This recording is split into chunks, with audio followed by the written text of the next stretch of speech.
Japan's economy hasn't really been in a good shape. For the past 10 years, growth rate has been barely above 1%. Even worse, Japan has a GDP and a GDP per capita that has stagnated for the past 30 years. Japanese companies such as Sony have lost competitiveness in recent decades, and its public debt has risen to around 260% of GDP.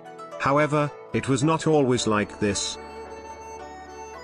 During the 1970s, Japan's economy was undergoing a post-war economic boom, exporting many products throughout the world. However, it was hurting American global competitiveness since Japanese products and labor were cheaper than American ones. Therefore, in 1985, America made Japan, alongside the UK, Germany and France, sign an agreement called the Plaza Accords. The Plaza Accords consisted of depreciating the US dollar against the pound sterling, Deutsche Mark, the franc and of course the yen. Initially this was great for Japan since alongside strong economic growth, real estate and stock prices shot up. Japanese companies were everywhere all around the world. It even seemed like Japan's economy would overtake America's. However, the bubble burst in 1991, asset prices collapsed and growth shrank. The economy hasn't really recovered since. Ever since the crash, Japan's economy hasn't been in a great state. As mentioned, growth has been stagnant. Some economists may have expected Japan to bounce back after the crash due to the boom-bust cycle.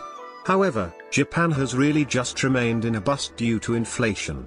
In fact, Japan actually has more problems in its way. The most pressing issue I can think of is the aging population. This essentially means that there will be less young productive workers to support the increasing elderly population. Less younger people means that there would be less new innovative ideas, therefore decreasing the country's competitiveness. This can also be seen in the way that Japan still uses outdated technology such as fax machines and a large amount of paperwork.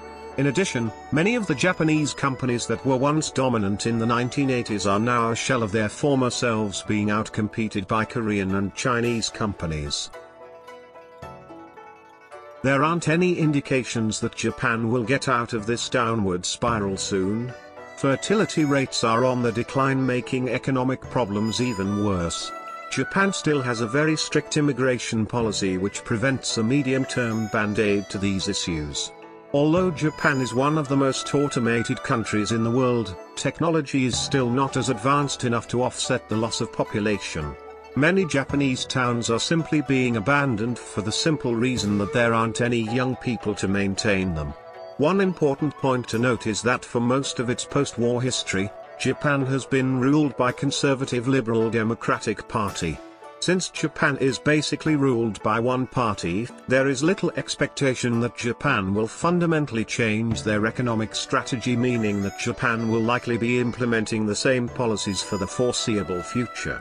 Unless there is some radical change in tech, a drastic increase of births or an overhaul of the immigration policy, Japan's economic decline will continue to stay. Many other countries are starting to go through this process. For instance, the GDP of big European countries such as France, Germany, UK and Italy have pretty much stagnated since the 2008 crash. Even countries with high immigration rates such as Italy and Germany have declining populations. This means that while immigration does help an economy in a lot of cases, it doesn't solve every issue. Even countries that have good demographics, such as Britain, have a stagnant GDP due to economic hits such as Brexit and the poor response to COVID. In addition, other Asian countries such as Korea have low birth rates and populations that are beginning to decline.